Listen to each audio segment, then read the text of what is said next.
Alright, this is my 2011 Ninja 250. I'm going to give you guys a quick little review of what I think of the bike so far, because I've had it for about 4 months. It's fully broken in, and I'm going to tell you what it's like to live with this bike. That's what I want to do with this video. So let's start with styling. I don't think there's anyone that will look at this bike and say that it's ugly. I mean, even though this is the special edition model, so it's got these special stickers here and back here. But even without that, it's a good looking bike. No one's gonna say it's ugly. Also, they did a good job making it look like a bigger bike. A lot of people, even motorcycle guys that I come across, they think that this is a 600 or a 500. Talking about the styling leads me to the things that I think could have been better about this bike. Yes, it looks good, but look at how the tank is set up. There's a crease right along here. When you're sitting on the bike, that crease is right on the inside of your thigh.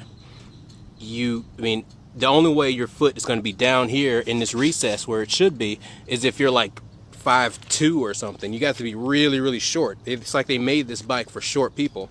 Also, take a look at this windshield. You know, it looks cool and everything, but the problem with the windshield is that when air flows over it, when you're on the highway, the air goes over and it hits you like directly in the chest, and that makes it feel like this bike can't handle freeways because you're getting hit so hard by all that air. I think that they could have easily made this windshield shaped a little bit better so that the air will go a little bit higher and it wouldn't hit you so hard. Check out this dashboard. You know, it might not look too bad, but it is very old-fashioned. These newer ones have white face gauges, which helps a little bit, but it's still very plastic, as you can see, all the way around there, and it's just very cheap looking. I'm sure it's not cheap. Look, it's not actually cheap, but it looks very cheap. And when you're sitting on a bike, that's what you're looking at all the time, and it just keeps reminding you that it just looks cheap. That's the first thing you think when you look at this.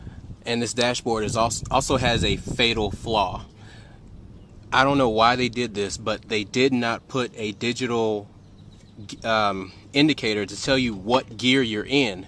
This bike doesn't like to be in one gear for a long time. It wants you to shift through the gears very quickly as you're riding along, and there's a lot of times when you'll hit 6th gear and you'll try to shift up again, or you'll go down from 6th gear and you won't hit the right gear and you'll over rev the engine. They really should have put a gear indicator on there. That was a huge flaw for this bike. Now let's get on to the topic of build quality. You know, everyone says these Japanese bikes are built very well. They use good components, and they won't break down on you. You know, and that's nice. I mean, I've never had a problem with this bike. It's always started up and it's always worked the way it should, or the way I expect it to.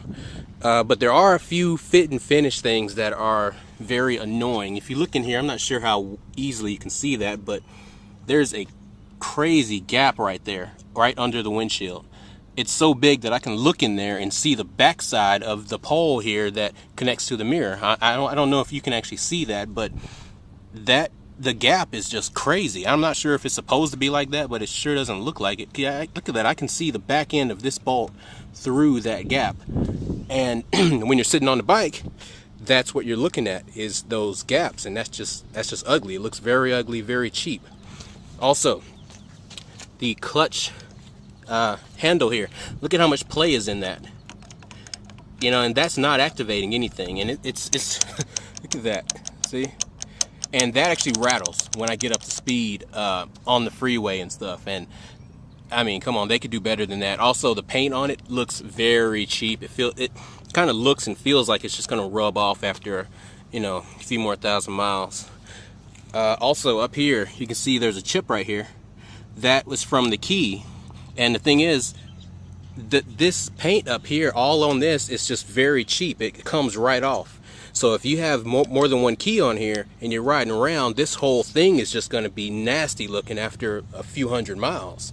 And they could have done a better job on that. Now let's talk about performance. And that's what everyone's really interested about, is about these little 250 bikes. Is it quick enough? Will you be sick of this bike or bored with this bike after a month or two.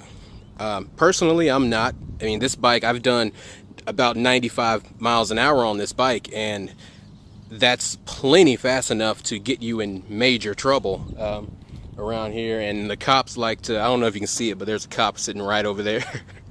The cops like to hang out whenever they see sport bikes. And but I mean, just riding around normally, you're going to be perfectly fine on this. It easily rides around on surface roads. It easily handles 60, 70, 80 miles an hour. And even at those speeds, if you can crank the throttle and get up to 90, 95 without too much trouble. And you honestly should never need to go any quicker than that. If you say you need to go quicker than that, that's ridiculous. And also, off the line, this will do 0 to 60 in about 6-7 seconds, something like that, which is, it's plenty. I mean, nothing's going to beat you aside from maybe a Corvette or some other high-end car with a giant engine in it. And also, the handling is not that bad. Actually, it's very, very good. This thing will run, seriously, it will run circles around something like a Hayabusa or, a Ninja 1000 or something like that. Just because and it's not because it's light. That's the thing. People always think that these little 250 bikes are too light, so the wind is going to blow you over when you get on the freeway and things like that.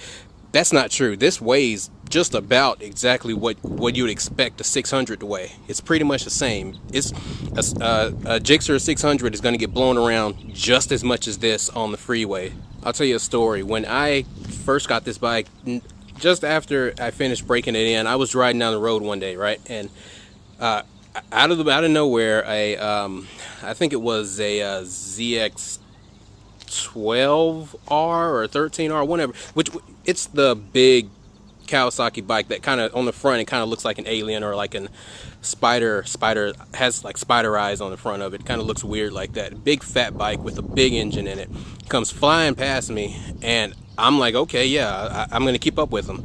And so I did, and I matched his speed, caught up with him, and then I knew down the road there was a corner, and me being a noob, I wanted to know, how do you take these corners really well?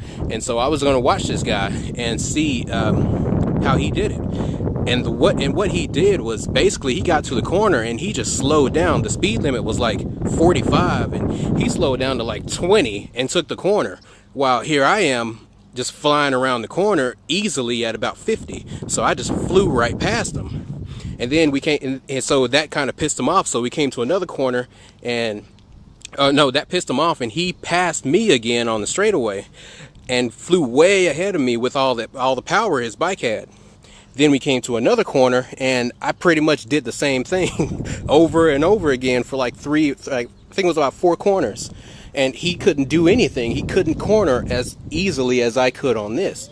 And that's fun to me. I think being able to lean the bike down and really put some power into it is more fun than just going fast in a straight line and slowing down to a crawl to go around a corner.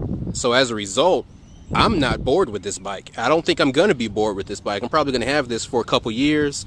I don't think I'm going to do any modifications to it. A lot of people will put a muffler on here or get rid of the fender. I actually like the fender. I was riding in my car one day, and someone drove past me on a Ninja 250 just like this, and I noticed just how visible this little reflector is. That thing is very, very visible to cars when you're just riding along. And I thought, wow, that is very safe, because I really see that thing. It kind of sparkles when you're riding, when you're in a car looking at the bike.